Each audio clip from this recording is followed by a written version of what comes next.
أعوذ بالله من الشيطان الرجيم. بسم الله الرحمن الرحيم.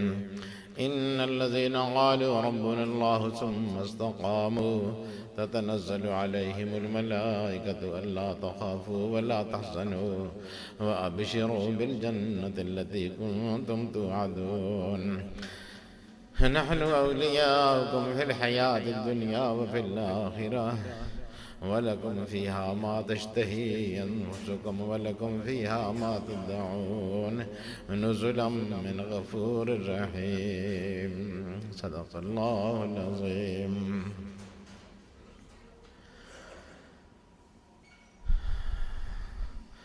حاضرین کرام، استقامت ایک بہت اہم شے ہے. دین پر ثابت قدم رہنا، مشکلات کے وقت ثابت قدم رہنا، مصائب میں ثابت قدم رہنا،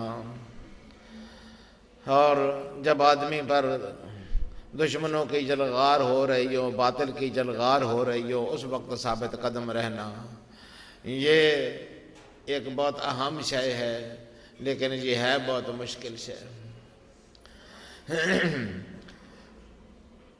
علامہ اقبال فرماتے ہیں چمے گویا مسلمانم بلرزم کہ دانم مشکلات لا الہ را. میں جب یہ کہتا ہوں کہ مسلمان ہوں تو میں کانپ جاتا ہوں، اس لیے کہ دانم مشکلات لا الہ را. مجھے پتہ ہے کہ لا الہ الا کہنا کتنا مشکل ہے.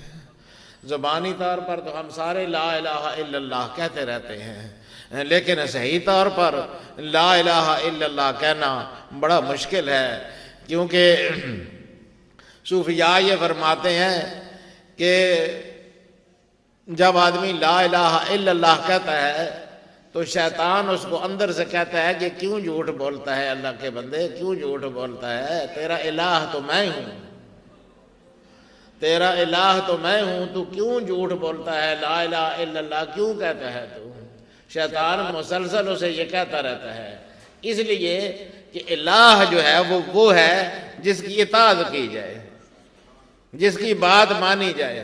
اللہ پاک نے فرمایا ارأیت من اتخذ الہہ ہواہ، کیا تم نے دیکھا ہے میرے محبوب ان لوگوں کو جو اپنی خواہشات کو اپنا خدا بنا لیتے ہیں. خواہشات کو خدا بنانا اس معنی میں تو کوئی نہیں کہ خواہشات کو سامنے رکھ کر کوئی اس کی پوجا شروع کر دے، خواہشات کا کوئی بت ہو جس کو آگے سجا کے آدمی اس کی عبادت شروع کر دے. اس طرح نہیں ہے، بلکہ یہ ہے کہ جہاں ایک طرف اللہ کا حکم ہوا، ایک طرف خواہش کا تقاضا ہوا، اگر ہم نے اللہ کا حکم مانا تو پھر لا الہ الا اللہ صحیح ہے ہمارا. لیکن اگر ہم نے خواہش کا حکم مان لیا تو پھر گویا ہم نے حقیقی طور پر اللہ کو اپنا الہ نہیں مانا ہے، اس خواہش کو اپنا الہ مانا ہوا ہے. اس لیے ہم نے اس کی پیروی کی ہے، اللہ کی پیروی نہیں کی ہے. اس لیے صوفیاء کرام فرماتے ہیں کہ جب بندہ لا الہ الا اللہ کہتا ہے تو شیطان اس کو اندر سے کہہ رہا ہوتا ہے کہ ارے کیوں جھوٹ بولتا ہے، تیرا الہ اللہ کدھر سے ہو گیا، تیرا الہ تو میں ہوں، باتیں میری مانتا ہے تو، اور زبان سے کہتا ہے کہ اللہ جو ہے وہ بات اس اللہ کو زبانی طور پر مانتا ہے، باتیں اس کی نہیں مانتا ہے، باتیں میری مانتا ہے، پھر وہ تیرا کیسے الہ ہو گیا. اس لیے علامہ سے فرماتی ہے جو میں گویا مسلمانم بالارض، میں جب کہتا ہوں کہ میں مسلمان ہوں تو مسلمان ہونے کا تو مطلب یہ ہے کہ لا الہ الا اللہ پر آدمی کا ایمان ہو. اور میں جانتا ہوں کہ لا الہ الا اللہ پر ایمان لانا کتنا مشکل ہے، کہ دانم مشکلات لا الہ را، کہ میں جانتا ہوں لا الہ میں کیسی کیسی مشکلات ہیں. جنہوں نے لا الہ پہلی دفعہ مکہ کی سرزمین میں کہا تھا، سرور کونین میرے اور آپ کے آقا صلی اللہ علیہ وسلم، ان کو کن مشکلات سے گزرنا پڑا. جہاں تک مکے کے مشرکوں کا تعلق تھا، طائف کے مشرکوں کا تعلق تھا، وہ ظلم و ستم کی ہر حد سے گزر جاتے تھے، ظلم و ستم کی انتہا تک پہنچتے تھے. لیکن حضور صلی اللہ علیہ وسلم اور ان کے صحابہ کرام ان مشکلات میں بھی ثابت قدم رہتے تھے، ان مشکلات میں بھی اپنے اللہ کے ساتھ تعلق جوڑے رکھتے تھے.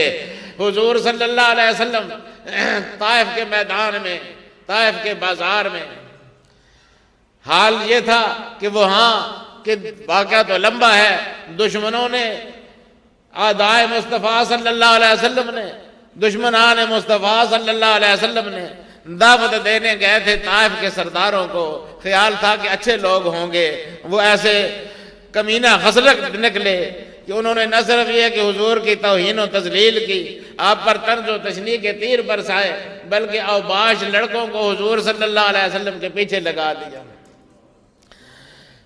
اور کہا کہ اس کو پتھر مارو، یہ ہمارے خداؤں کو برا کہتا ہے، یہ ہمارے آبائی مذہب کو درم برم کرنا چاہتا ہے، مارو اس کو۔ چنانچہ حضور صلی اللہ علیہ وسلم طائف کے بازار میں جا رہے تھے، دونوں طرف ہاتھوں میں پتھر لیے ظالم کھڑے تھے اور حضور صلی اللہ علیہ وسلم پر سنگباری ہو رہی تھی، سنگباری ہو رہی تھی اور حضور صلی اللہ علیہ وسلم کے جسم اطہر سے خون کی داریں بہہ رہی تھی، خون کی داریں بہتے بہتے اس حد تک خون بہا جسم اقدس سے، حالانکہ وہ ریشم سے زیادہ نازک جسم تھا۔ حضور صلی اللہ علیہ وسلم کے صحابہ فرماتے ہیں کہ ما مسسنا حریرا ولا دیباجا الین من کف رسول اللہ صلی اللہ علیہ وسلم، ہم نے کوئی ریشم، کوئی نرم کپڑا ایسا نہیں چھوا جو حضور صلی اللہ علیہ وسلم کے ہاتھ مبارک جیسا نرم اور ریشمی اور لطیف، سارا جسم ایسا لطیف تھا۔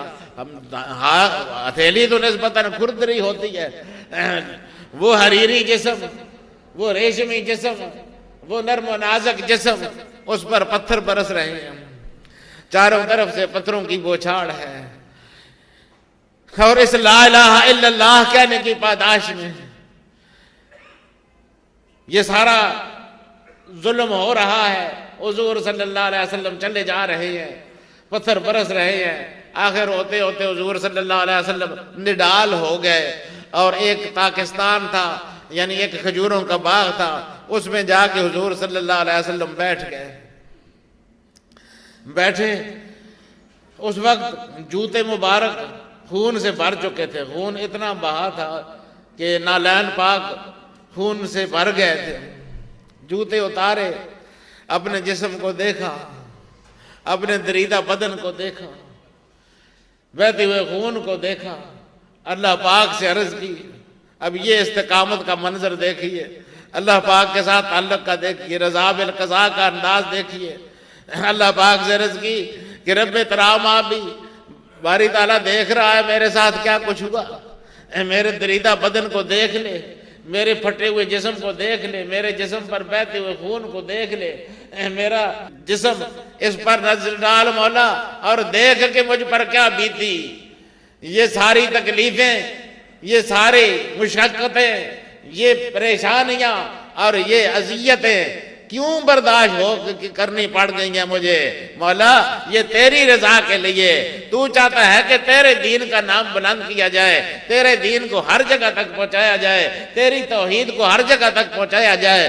اسی کو پہنچانے کے سلسلے میں رب العالمین یہ ساری تکلیفیں مجھ پر بیت گئی ہیں، اور میں یہ سارا کچھ تیری رضا کے لیے کر رہا ہوں، اور مولا واقعی مجھ پر بہت بڑا ظلم ہوا، لیکن ان لم یکن بک غضب علی فلا ابالی، میرے مولا اگر تو راضی ہو جائے، تو مجھ سے خوش ہو جائے، تو مجھے ایسی تکلیفوں کی کوئی پرواہ نہیں ہے۔ 100 دفعہ آئے ایسی تکلیفیں برداشت کرتے تھے اس اللہ کی رضا کے لیے، اس اللہ کی خوشنودی کے لیے۔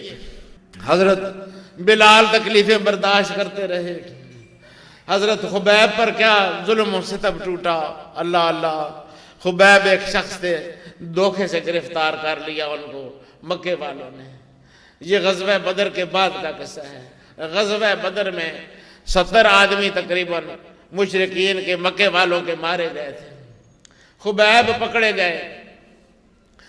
خبیب ایک صحابی حضور صلی اللہ علیہ وسلم کے، عاشق حضور صلی اللہ علیہ وسلم کے، دھوکے سے گرفتار کر کے مکے لایا گیا ان کو۔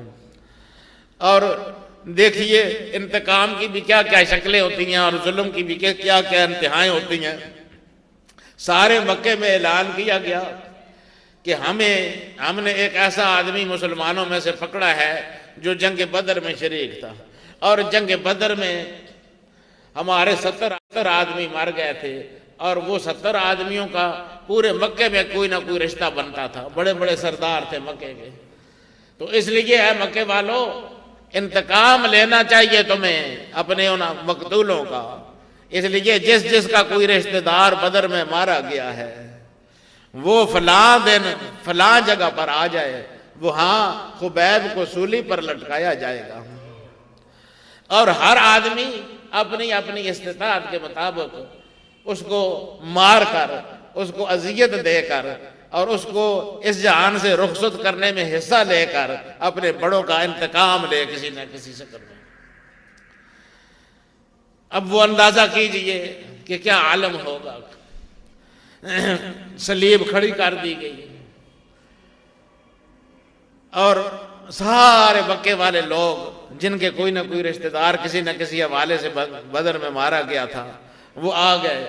کسی نے کے ہاتھ میں برچی ہے، کسی کے ہاتھ میں خنجر ہے، کسی کے ہاتھ میں چھری ہے، کسی کے ہاتھ میں چاقو ہے، کسی کے ہاتھ میں تیر ہے، کمان ہے، تلوار ہے، بے شمار چیزیں اذیت دینے کی. جس کے پاس کچھ نہیں ہے اس کے پاس لاٹھی ہے، وہ لاٹھی بھی نہیں ہے، پتھر مارنے ہاتھ پہ پتھر لیے کھڑا ہے. اب ایک آدمی ہے، ہزاروں آدمی اس کے اردا گرد، سینکڑوں آدمی اس کے اردا گرد اس کو قسم قسم کی اذیتیں دینے کے لیے کھڑے ہیں.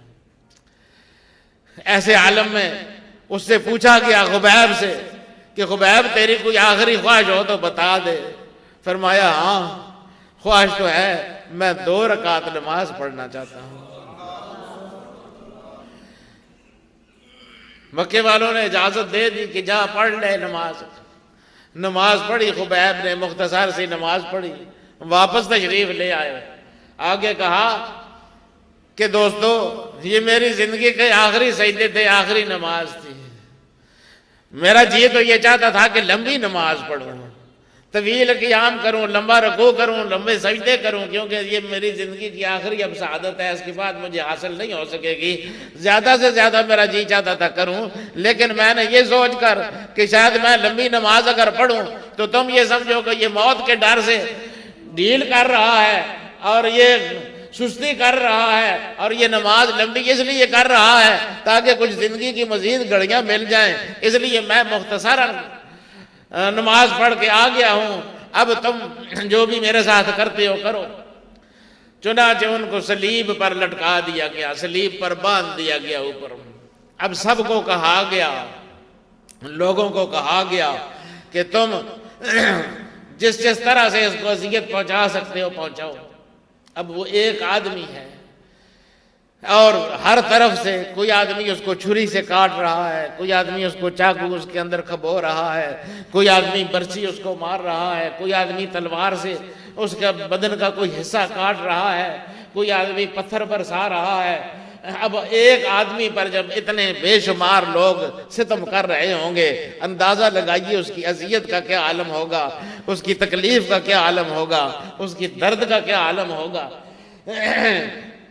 اور دوستو یہ کتنی حیرانگی کی بات ہے، مجھے اس بات پر بڑی حیرانگی ہوتی ہے کہ شاعری جو ہوتی ہے یہ پوری یکسوئی چاہتی ہے. اس کے لیے ردیف چاہیے، اس کے لیے قافیہ چاہیے، اس کے لیے وزن چاہیے. جب تک وہ چیزیں ساری برابر نہ ہوں شاعری نہیں ہوتی ہے، اور ان ساری چیزوں کو برابر کرنے کے لیے یکسوئی کی ضرورت ہوتی ہے. کمال کی بات یہ ہے کہ اس شخص کی اذیت کا یہ حال ہے، تکلیف کا یہ حال ہے، اس کی دکھ کا یہ حال ہے کہ ہر آدمی اس کے بدن میں برما چلا رہا ہے، سوراخ کر رہا ہے، خون کے فوارے چھوٹ رہے ہیں. لیکن اس حال میں صلیب پر چڑھے ہوئے اس نے ایک عظیم الشان عربی نظم کہی ہے. یا در حقیقت اس کا تعلق اللہ کے ساتھ اتنا مضبوط تھا کہ اتنی تکلیفیں گزرنے کے باوجود اپنے مولا کے ساتھ اس کی وابستگی کا اتنا گہرا ربط تھا کہ اس کو ان تکلیفوں کا احساس نہیں ہو رہا تھا. اس کو وہ لذت آ رہی تھی، اس کو وہ مزہ آ رہا تھا جو مولا کی راہ میں تکلیفیں برداشت کرنے کا مزہ ہے. اس لیے وہ لذت لیتا ہے اس کی. وہ اس حال میں جب اس کے بدن کو چھیدا جا رہا تھا اس وقت بڑی خوشی سے بڑے فخر سے اعلان کرتا ہے وَلَسْتُ أُبَالِي حِينَ أُقْتَلُ مُسْلِمًا عَلَىٰ أَيِّ جَنْبٍ كَانَ فِي اللَّهِ مَصْرَعِي، مجھے کوئی پرواہ نہیں ہے جبکہ میں اسلام کی حالت میں جا رہا ہوں، اللہ کے ساتھ تعلق استوار لے کر جا رہا ہوں، ایمان کی حالت میں رخصت ہو رہا ہوں۔ وَلَسْتُ أُبَالِي، مجھے کوئی پرواہ نہیں ہے حِينَ أُقْتَلُ مُسْلِمًا، جبکہ میں حالت اسلام میں جا رہا ہوں، عَلَىٰ أَيِّ شَكٍّ كَانَ فِي اللَّهِ مَصْرَعِي، مجھے کوئی پرواہ نہیں کہ مرنے کے بعد میں کس پہلو پر گروں گا، اس پہلو پر گروں گا کہ اس پہلو پر گروں گا، کوئی ٹکڑا میرا یہاں گرے گا کہ وہاں گرے گا، جہاں گرے گرے۔ مزے کی بات تو یہ ہے کہ اس کے ساتھ تعلق سلامت لے کر جا رہا ہوں۔ وَذَلِكَ فِي ذَاتِ اللَّهِ، یہ ہم کیوں تکلیفیں برداشت کرتے ہیں، یہ دکھ ہم کیوں برداشت کرتے ہیں؟ وَذَلِكَ فِي ذَاتِ اللَّهِ، یہ سارا کچھ الہ اپنے کو، اپنے رب کو راضی کرنے کے لیے وہ جب لا الہ الا اللہ کہتے ہیں وہ صحیح لا الہ الا اللہ ہوتا ہے۔ وَذَلِكَ فِي ذَاتِ الْإِلَٰهِ، یہ سب کچھ اس الہ کو، اس معبود برحق کو راضی کرنے کے لیے ہے۔ وَإِن يَشَاء، اور وہ چاہے، يُبَارِكْ عَلَىٰ أَوْصَالِ شَلْوٍ مُمَزَّعِ، تو میرے جسم کے جو ٹکڑے کٹیں گے اس کے ایک ایک پور پر اپنی رحمت نازل فرما دے، میری ایک ایک بوٹی کو منور فرما دے، میری ایک ایک بوٹی کو روشن فرما دے۔ وہ تڑپتی پھڑکتی بوٹیاں بس وہ راضی ہو جائے، خوش ہو جائے، ان پر رحمت نازل کر دے، اور کیا چاہیے۔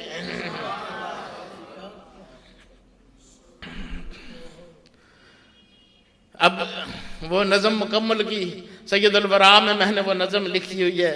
آپ بعض لوگ اگر اس کو پڑھیں پوری نظم ہے اور حیرت ہوتی ہے کہ ایک آدمی سلیب پر لٹکا ہوا اور چھریوں چاقوؤں کے ساتھ جسم اس کا کٹتا ہوا، اس حال میں وہ نظم کہتا ہے۔ اور پھر اس وقت تک نڈال ہو گئے تھے، پھر اس وقت عرض کی، نظم ختم کر کے عرض کی کہ رب العالمین بس میں دنیا سے جا رہا ہوں، میں رخصت ہو رہا ہوں رب العالمین، اور میرا آخری سلام میرے آقا اور مولا صلی اللہ علیہ وسلم کو میری طرف سے پہنچا دے رب العالمین۔ رسول اللہ صلی اللہ علیہ وسلم کو میرا سلام پہنچا دے، میری زندگی کا آخری سلام پہنچا دے۔ روایات میں آیا ہے کہ حضور صلی اللہ علیہ وسلم مسجد میں بیٹھے تھے، صحابہ کرام بھی بیٹھے تھے، بات چیت کوئی ہو رہی تھی، اچانک حضور صلی اللہ علیہ وسلم نے اپنی بات منقطع کی، سر اوپر اٹھایا، کہا وعلیک السلام یا خبیب، وعلیک السلام یا خبیب، جواب آ گیا وعلیک السلام یا خبیب۔ پھر سر نیچے کیا، فرمایا استشہد خبیب، خبیب کو شہید کر دیا گیا ہے، اس کا آخری سلام آیا ہے، اس کو جواب دے رہا ہوں۔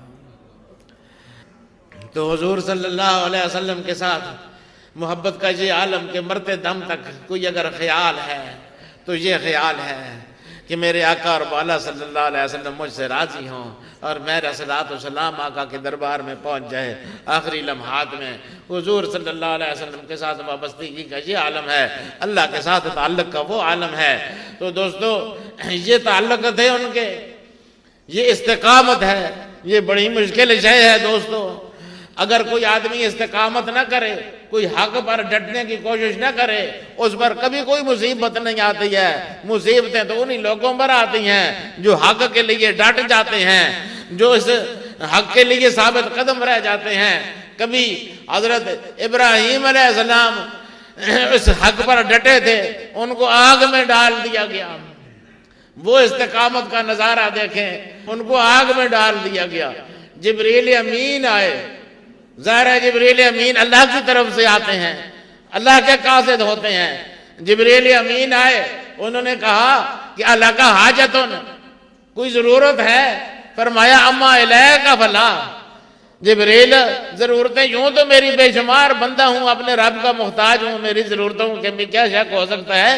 اما الیک فلا، لیکن جبریل جہاں تک تیرا تعلق ہے تیرے تک میری کوئی ضرورت نہیں اٹکی ہوئی ہے۔ کہا جبریل نے کہا فَسَأَلْ رَبَّكَ أَن يُنْجِيَكَ، پھر اپنے رب سے سوال کیجئے کہ وہ آپ کو نجات عطا کر دے اس آگ سے، اس مسئلے سے۔ فرمایا اس کو اس کے آگے عرض کرنے کی ضرورت کیا ہے، وہ ویسے نہیں جانتا ہے کہ میں کس حال میں ہوں۔ کفانی عن سوالی علمہ بحالی یا یکفینی عن سوالی علمہ بحالی، وہ میرے حال کو ویسے ہی جانتا ہے۔ اب وہ جب جان رہا ہے، جب اسے پتہ ہے کہ مجھے آگ میں ڈالا جا رہا ہے، آگ میں ڈال دیا گیا ہے، اب وہ مجھے دیکھ رہا ہے، پھر یہ اس کی مرضی کی بات ہے۔ اگر وہ نجات دینا چاہے نجات دے، اگر وہ یہ چاہتا ہے کہ ہم اس کے نام پر جل کے مر جائیں، پروانے کی طرح جل مریں، تو مر جائیں گے۔ ہمیں کیا، ہم اپنی رائے کیوں پیش کریں، ہم اپنی ترجیحات کیوں پیش کریں؟ جو اس کی مرضی ہے وہی درست ہے، ہم اسی پر راضی ہیں۔ ابدیت کے بھی عجیب عجیب مقام ہوتے ہیں دوستو۔ حضرت ابو ذر غفاری رضی اللہ تعالی عنہ بڑے زاد صحابی ہیں۔ حضرت ابو ذر غفاری، حضرت ابو ذر مشہور صحابہ میں سے بڑی عظیم ہستی ہیں، لیکن وہی میں جو کہتا ہوں کہ ذوق اپنے اپنے، معیار اپنے اپنے، درجے اپنے اپنے، اسی تصور کے، اسی معیار کے مطابق آدمی کی سوچ بھی ہوتی ہے۔ حضرت ابو ذر رضی اللہ تعالی عنہ نے ایک دفعہ یہ دعا فرمائی، انہوں نے کہا اللہم الفقر احب الی من الغنا والسقم احب الی من الصحہ۔ مقصد یہ تھا کہ اصل چیز تو مولا کی طرف متوجہ ہونا ہے، اور ہوتا ہے اس طرح سے ہے کہ جب آدمی بیمار ہوتا ہے وہ اپنے مولا کی طرف بہت متوجہ ہوتا ہے، ہر وقت دعائیں کرتا ہے، فریادیں کرتا ہے اپنے مولا سے۔ جب شفا یاب ہو جاتا ہے پھر رفتہ رفتہ مولا کو بھولنے لگتا ہے۔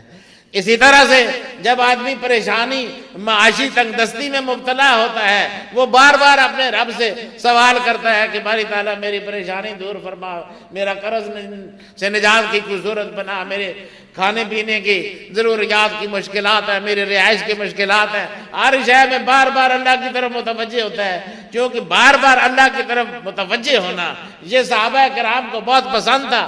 اس لیے ابو ذر نے دعا کی کہ اللہم الفقر احب الی من الغنا، اے باری تعالیٰ مجھے غنی ہونے کی بنسبت فقیر رہنا پسند ہے۔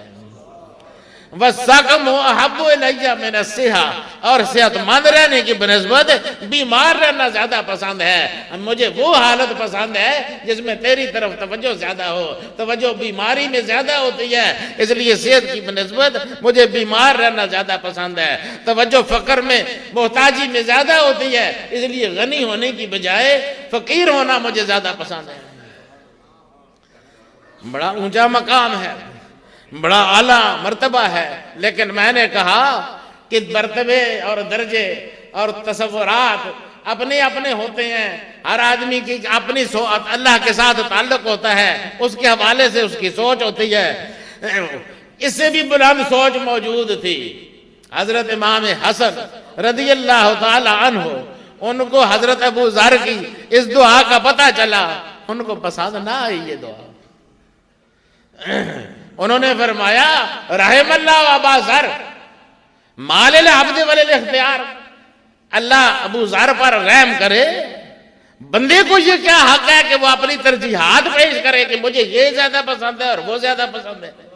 یہ ابدیت کا یہ تقاضا ہوتا ہے۔ ابدیت تو مولا کی مرضی پر چھوڑ دینا ہے۔ اس کو اگر غنا پسند ہے تو غنا بندے کو پسند ہو، اس کو فقر پسند ہے بندے کے لیے تو فقر پر راضی ہو، اس کو اگر بندے کا بھوکا رکھنا پسند ہے تو بھوک پر خوش ہو، اس کو بندے کو سیراب کرنا پسند ہے تو سیراب کرنے پر خوش ہو، اس کو بندے کو بیمار رکھنے پر خوش ہے تو بیماری پر خوش ہو، اگر صحت مند رکھنے پر خوش ہے تو صحت مند رکھنے پر بھی اتنا ہی خوش ہو۔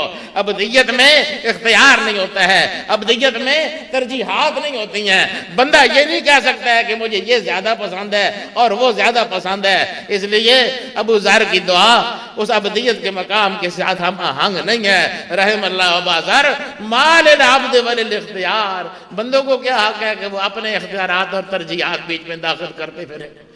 تو دوستو اللہ کے ساتھ آدمی کا تعلق ایسا ہونا چاہیے، اللہ کے ساتھ وابستگی ایسے ہونی چاہیے، ایسے مستحکم ہونی چاہیے کہ خواہ کوئی صورت پیدا ہو جائے، خواہ کیسی ہی مشکل آ جائے، اس تعلق میں فرق نہیں آنا چاہیے، اور حضور صلی اللہ علیہ وسلم کے ساتھ وابستگی بھی ایسی ہی ہونی چاہیے کہ 100 تکلیفیں آئیں لیکن آقا کے ساتھ جو نسبت کا تعلق ہے اس میں کمی نہیں آنی چاہیے۔ سیدنا امام مالک رحمت اللہ علیہ بڑے اماموں میں سے ایک امام، اپنے وقت کے بادشاہ کے ساتھ کسی مسئلے میں اختلاف ہو گیا۔ منصور تھا وقت کا بادشاہ، منصور عباسی دو بادشاہ ہوئے ہیں، اموی اور عباسی، تاریخ میں دو، ان کی بڑا طویل دور حکمرانی ہے۔ پہلے بنو امیہ کی حکمرانی رہی، پھر عباسی، حضرت عباس رضی اللہ تعالیٰ عنہ کی اولاد میں سے کچھ لوگ تھے، ان کو یہ حکومت رہی بڑا طویل عرصہ، عباسی سلطنت کہلاتی ہے، وہ بڑی طویل حکومت ہے۔ ان میں سے ایک شخص تھا منصور۔ اسی زمانے میں حضرت امام مالک رحمت اللہ علیہ امام وقت تھے، بڑی عظیم شخصیت تھے، لیکن وہ مطلق العنان حکومتیں تھیں، اپنی مرضی کے علاوہ کوئی بات گوارا نہیں کرتی تھی۔ منصور کی کسی رائے سے حضرت امام مالک نے اختلاف کیا۔ انہوں نے کہا کہ جو کچھ یہ منصور لوگوں کو کرا رہا ہے اور جو لوگوں کو بتا رہا ہے مسئلے کے طور پر، یہ بات صحیح نہیں ہے، درست نہیں ہے۔ امام مالک نے اس کے خلاف بیان دیا اور لوگوں کو تیار کرنے کی کوشش کی کہ منصور کو آمادہ کریں کہ وہ یہ غلط کام چھوڑ دیں، یہ شرعی طور پر درست نہیں ہے کام۔ منصور کہاں یہ برداشت کر سکتا تھا، وہ تو مطلق العنان حکمران تھے، وہ تو یہ گوارا ہی نہیں کرتے تھے کہ ان کے سامنے کوئی حق کی بات کرے یا ان کی مرضی کے علاوہ کوئی دوسری بات کر سکے۔ چنانچہ حکم ہوا کہ کوڑے مارے جائیں اس کو، مالک کو کوڑے مارو، اس کو گدھے پر سوار کرو، اس کا منہ کالا کرو، اس کو گدھے پر الٹی طرف بٹھاؤ، یعنی اس کا منہ، اس کی پیٹھ جو ہے یہ گدھے کے سر کی طرف ہو، اس کو، یہ بھی تذلیل کا ایک طریقہ ہے۔ اس کو الٹا بٹھاؤ گدھے پر اور اس کا منہ کالا کرو، سوائے اس کا جو لازمی اور ستر عورت ہے وہ باقی رہے، باقی جسم ننگا کرو، بازار میں پھراؤ اس کو، ساتھ اس پر کوڑے برساؤ، اور ایک منادی ساتھ یہ کہتا جائے کہ یہ سزا ہے اس شخص کی جو امیر المومنین کی رائے کے خلاف اپنی رائے ظاہر کرتا ہے اور امیر المومنین کی رائے سے اپنی آراء کو ترجیح دیتا ہے، یہ اس کی سزا ہے، یہ اس کا انجام ہے، یہ ساتھ کہتے رہو۔ بٹھا دیا گیا گدھے پر حضرت امام مالک کو، گلی گلی کوچا کوچا پھرایا جا رہا ہے، کوڑے برس رہے ہیں اوپر، اور منہ کالا ہے، بدن ننگا ہے۔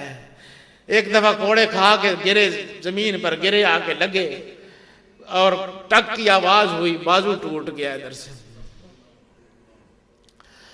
بہرحال آخر ختم ہوا، یہ سارے بازار میں پھرا دیا گیا حضرت امام مالک کو۔ بعد میں جب یہ ظلم و ستم کا یہ دور ختم ہوا تو حضرت امام مالک نے ایک عجیب دعا کی۔ نسبتوں کی کیسے کیسے لاج رکھتے ہیں لوگ، اللہ اکبر، حیرانگی ہوتی ہے۔ ہاتھ اٹھا کے دعا کی کہ رب العالمین تو یہ جانتا ہے کہ میرا منصور کا میرا کوئی ذاتی تنازع نہیں ہے، کوئی میری جائیداد اس نے نہیں دبائی ہوئی ہے، کوئی اور میرا مسئلہ نہیں ہے، حق کے لیے اس کے ساتھ تنازع تھا، حق کے معاملے میں میں جس چیز کو حق سمجھتا ہوں وہ میں بیان کر رہا ہوں، اس پر مجھے سزا ملی ہے، تو باری تعالیٰ یہ جو کچھ ملی یہ حق کا تنازع ہے، اس کے ساتھ میرا ذاتی تنازع کوئی نہیں ہے، اس لیے باری تعالیٰ اس کو توفیق دے اس چیز کی کہ وہ اس باطل سے رجوع کر لے، اور یا رب العالمین اس کے ہاتھوں مجھے یہ جو تکلیف پہنچی ہے اور مجھے یہ جو اذیت سہنی پڑی ہے اور مجھے یہ ذلت اور رسوائی ہوئی ہے، باری تعالیٰ اس سلسلے میں میں عرض گزار ہوں کہ یہ سارا کچھ میں نے اس کو مکمل معاف کر دیا ہے رب العالمین۔ کل قیامت کے دن اس کو میری کسی مسئلے میں نہ گرفتار کرنا، یہ جو میرے ساتھ بیتی ہے اتنی شدید تکلیف، اس سلسلے میں کل قیامت کے دن اس کی باز پرس نہ کرنا۔ اس کی وجہ یہ ہے رب العالمین کہ یہ جیسا بھی ہے منصور، یہ جیسا بھی ظالم ہے، جیسا بھی سفاک ہے، جیسا بھی ستمگر ہے، جو بھی ہے، لیکن یہ اولاد ہے عباس کی، اور عباس چچا ہے میرے آقا اور مولا صلی اللہ علیہ وسلم کے۔ مالک گوارا نہیں کرے گا رب العالمین کہ کل رسول اللہ کے چچا کی اولاد میں سے کوئی شخص مالک کا مجرم ہو کے وہاں حاضر ہو۔ میں نے معاف کر دیا رب العالمین، مت گرفتار کرنا ہے اس کو کسی مسئلے میں۔ نسبتوں کی علاج ہے، کہاں وہ بہت ان کے جد امجد بنتے ہیں حضرت عباس، لیکن چونکہ اولاد ہے منصور عباس کی، امام مالک کو یہ گوارا نہیں ہے کہ عباس کی اولاد میں سے کوئی شخص میرا مجرم بن کر آئے قیامت کے دن۔ تو یہ نسبتیں ہوتی ہیں دوستو، نسبتوں کی بھی علاج وہی لوگ رکھتے ہیں جن کا تعلق مستحکم ہوتا ہے، وہ اللہ کے ساتھ نسبت کی بھی لاج رکھتے ہیں، مصطفیٰ کے ساتھ نسبت کی بھی لاج رکھتے ہیں، اور جو چیز ان کے ساتھ نسبت رکھنے والی ہو اس کی بھی لاج رکھتے ہیں۔ یہ مسجد جو ہے یہ کیا عظیم شے ہے، اللہ کے ساتھ تعلق رکھنے کے لیے ایک عجیب شے اللہ پاک نے بنائی ہے مسجد۔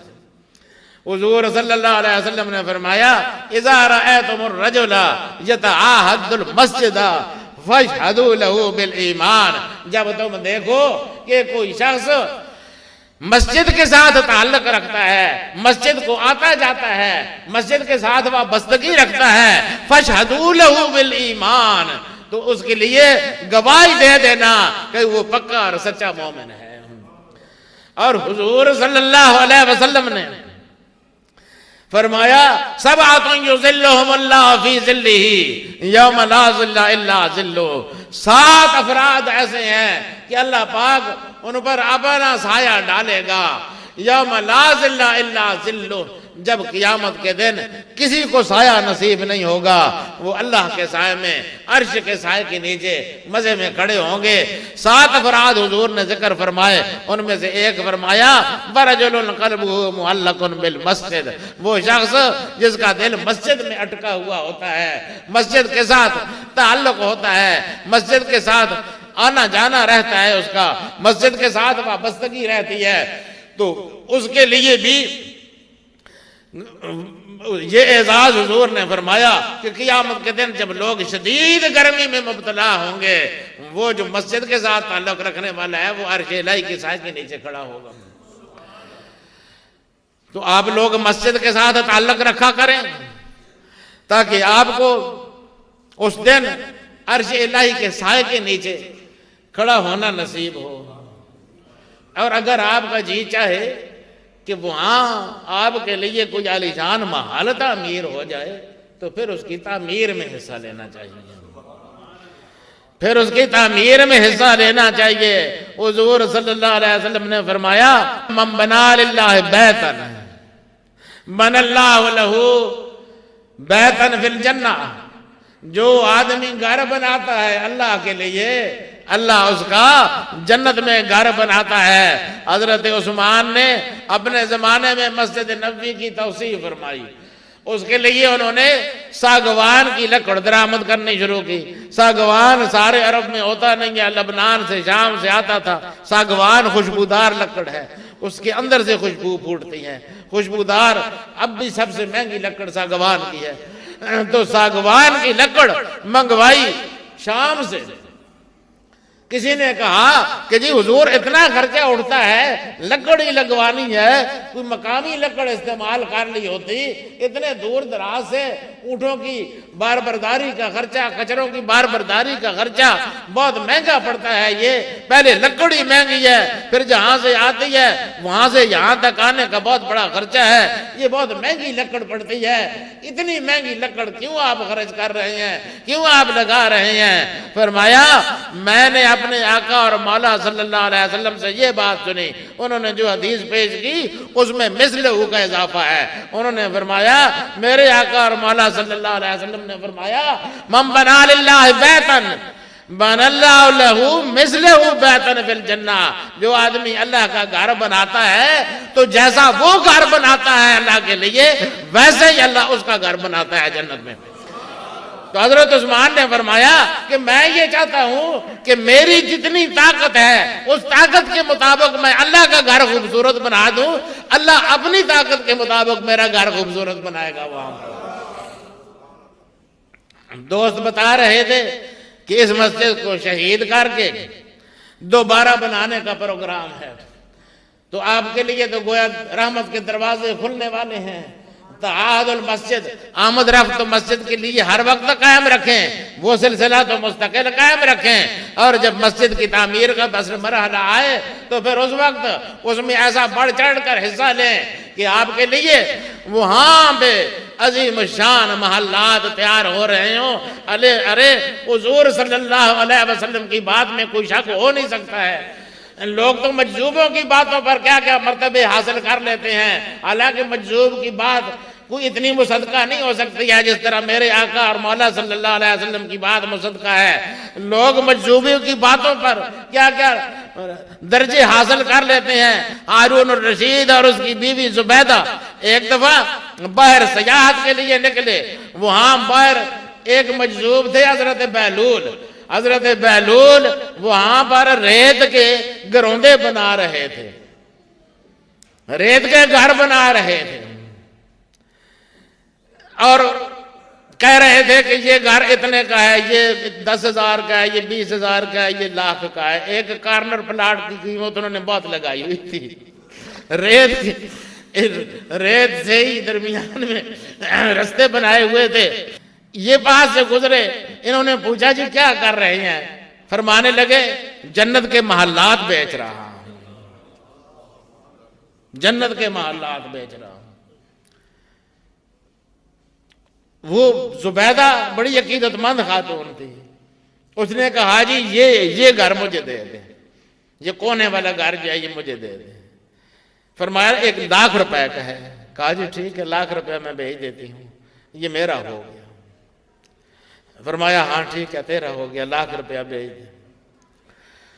اور کہا کہ اس کو اب اپنے ہاتھ کے ساتھ مسمار کر دے، بس یہ تیرا ہو گیا. ختم ہو گئی بات. واپس آئے، سارے راستے وہ ہارون الرشید بادشاہ تھا بہت بڑا، وہ بیگم کو لعنت ملامت کرتا رہا کہ مکلے یہ پاگلوں کی باتیں اور مجذوبوں کی باتوں پر کوئی آدمی 1,00,000 روپیہ دیا کرتا ہے، تو نے 1,00,000 روپیہ اس کو دے دیا، وہ فضول بات ہے. ادھر کدھر پلاٹ آ گیا اور جنت کے کدھر محل آ گیا، اور جنت کے محل کیسے بیچ رہا ہے وہ کہتا ہے میں جنت کے محل بیچتا ہوں. اس کو جنت کے ساتھ کیا اختیار کہاں آ گیا کہ جنت کے محلات بیچتا پھرتا. بہرحال یہ سارا دن یہ تکرار لگی رہی ہے. آخر رات کو سویا تو ہارون الرشید نے دیکھا خواب میں حشر کا منظر ہے اور عظیم و شان محلات ہیں، اور منظر بالکل وہی ہے جو بہلول نے بنا رکھا تھا. گلیاں اور وہ مقامات اسی طرح ہیں. وہ ان گلیوں میں پھرتے پھرتے اس کارنر پلاٹ پر جا پہنچا جو اس کی بیوی نے خریدا تھا. اس کارنر پلاٹ پر لکھا ہوا تھا آزا قصر زبیدہ زوجت ہارون الرشید، یہ محل زبیدہ کا ہے جو کہ ہارون الرشید کی زوجہ ہے.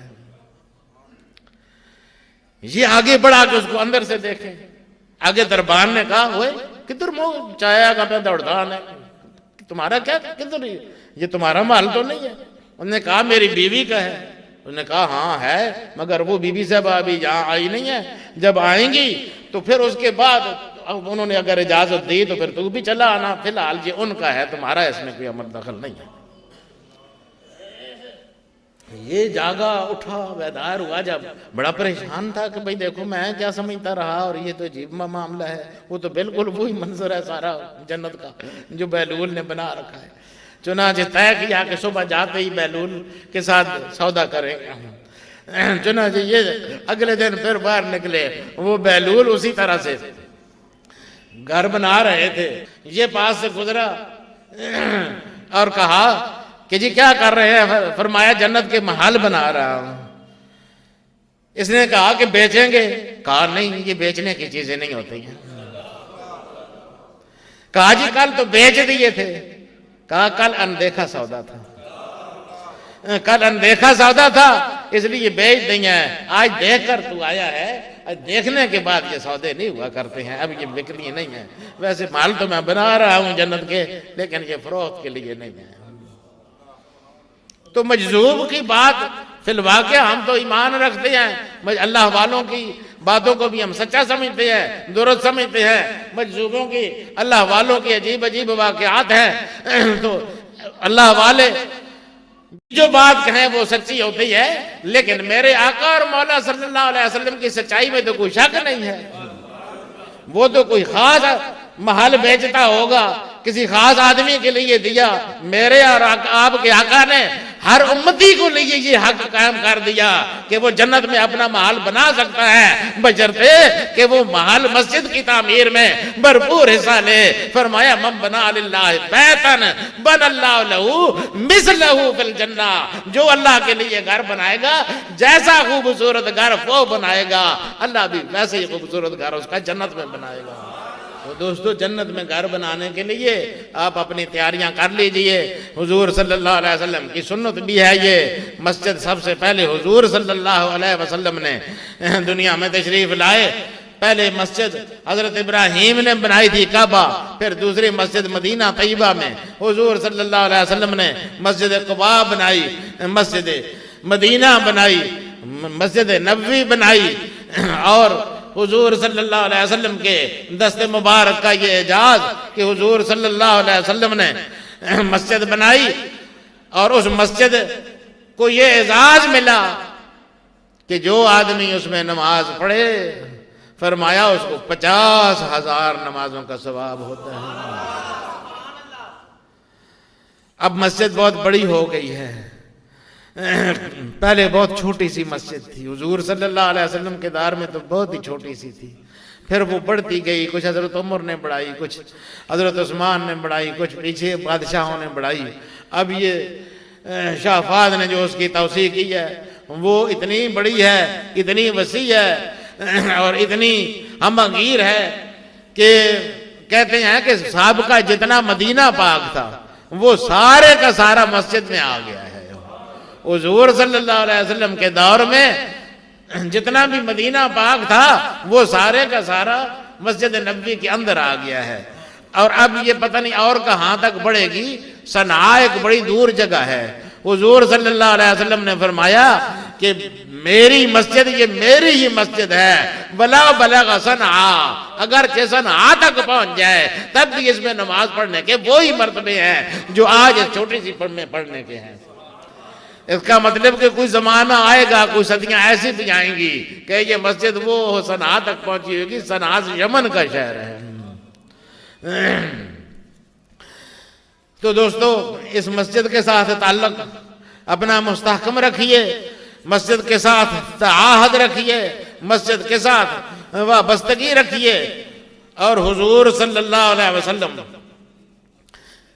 کی مسجد، اس عظیم مسجد کی کیا شان ہے جس کو مسجد نبوی کہا جاتا ہے۔ اس میں ایک خاص بات یہ ہے کہ ریاض الجنہ کہا جاتا ہے، کہ ریاض الجنہ، اس میں جنت کا ایک باغ ہے۔ اس باغ میں جو گھس گیا، اس باغ میں جو گھس گیا وہ جنت میں داخل ہو گیا۔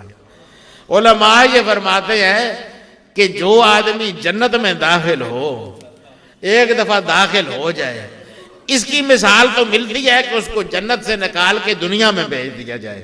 مثلا آدم علیہ السلام ہیں، ان کو جنت میں داخل کیے گئے تھے، پھر نکال کے دنیا میں بھیج دیے گئے۔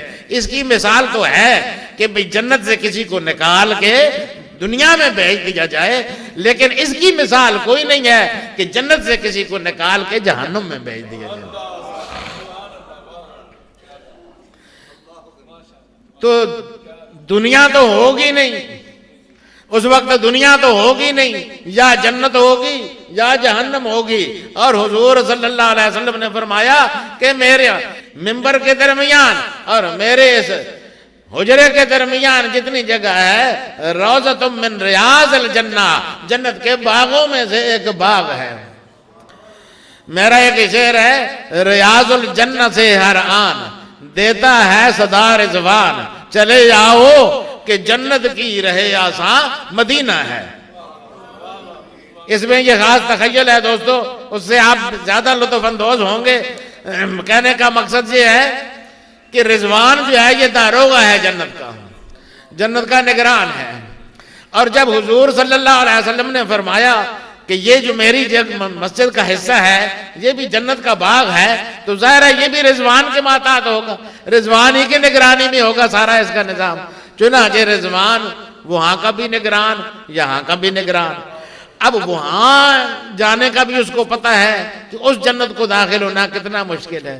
ام حسبتم ان تدخلوا الجنہ، اللہ پاک صحابہ کرام سے فرما رہا ہے، ام حسبتم ان تدخلوا الجنہ، کیا تم سمجھتے ہو کہ جنت کو تم یوں آسانی سے داخل ہو جاؤ گے؟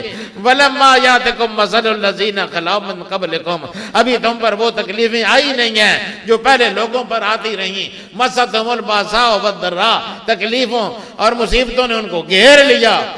وزلزلوا، اور وہ ہلا ڈالے گئے، شدید مشکلات سے گزرے، تب وہ جنت کو داخل ہوئے۔ اس جنت کو داخل ہونا بڑی محنت، بڑی جدوجہد جاتا ہے۔ اس جنت کو داخل ہونا، اس کے لیے کوئی لمبی چوڑی محنت کی ضرورت نہیں ہے، تھوڑے بہت پیسے ہوں، آدمی کسی طرح پہنچ جائے اور ایک دفعہ جنت میں داخل ہو جائے۔ اب اس جنت تک رسائی جو ہے وہ تو ہے بڑی مشکل، اور یہ جنت جو ہے اس تک رسائی کوئی زیادہ مشکل نہیں ہے۔ رضوان دونوں کو دیکھتا ہے، دونوں کا نگران ہے، اس لیے وہ لوگوں کو پکار کے کہتا ہے کہ بھئی ادھر آؤ، ادھر آؤ، یہ آسان راستہ جنت جانے کا تو یہ پڑا ہے، یہ تو مدینہ میں ریاض الجنہ کھلا ہوا ہے، جنت کا باغ کھلا ہوا ہے۔ اس لیے ریاض الجنہ سے ہر آن دیتا ہے صدا رضوان، چلے آؤ کہ جنت کی رہے آسان مدینہ ہے۔ اللہ پاک اس گھر میں حاضری سب کو نصیب فرمائے، اور اللہ پاک جن کو نصیب فرمائیے بار بار نصیب فرمائے۔ اور وہ ریاض الجنہ، وہ جنت کا باغ، وہ تو خاص باغ ہے، لیکن دوستو میرا اور آپ کے آقا جانتے تھے کہ ہر آدمی وہاں پتہ نہیں ریاض الجنہ تک پہنچ سکے کہ نہ پہنچ سکے۔ آقا کو خیال آیا اس ریاض الجنہ تک پتہ نہیں پہنچ سکے کہ نہ پہنچ سکے۔ دریائے کرم جوش میں آیا، انہوں نے ہر مسجد میں ریاض الجنہ اتار کے رکھ دیا۔ فرمایا اذا مررتم بریاض الجنہ فرتعوا، جب تم ریاض الجنہ کے پاس سے گزرا کرو تو چار چوک لیا کرو۔ قالوا وما ریاض الجنہ یا رسول اللہ، صحابہ نے کرام نے کہا یا رسول اللہ ریاض الجنہ کیا ہوتا ہے، جنت کے باغ سے کیا مراد؟ فرمایا المساجد، یہ مسجدیں ساری ریاض الجنہ ہیں۔ قالوا ومرتوا فیہا یا رسول اللہ، فرمایا صحابہ نے پوچھا ومرتوا فیہا یا رسول اللہ، یا رسول اللہ اس میں چرنے چگنے سے کیا مراد ہے؟ فرمایا وہاں بیٹھ کے سبحان اللہ، الحمدللہ، لا الہ الا اللہ، اللہ اکبر پڑھ لو، گویا تم نے میوے چن کر کھا لیے اس باغ کے۔ تو دوستو اس مسجد کے ساتھ یہ دوستوں نے تعاون کیا ہے، بہت اچھا کیا ہے، لیکن ظاہر ہے کہ یہ بڑا لمبا چوڑا لاکھوں کروڑوں کا منصوبہ ہے۔ یہ تو اللہ پاک آپ سب کو اس ان حالات کے مطابق توفیق عطا فرمائے اور دین پر استقامت کی اور ان ساری چیزوں کی توفیق عطا فرمائے۔ وآخر دعوانا الحمدللہ رب العالمین۔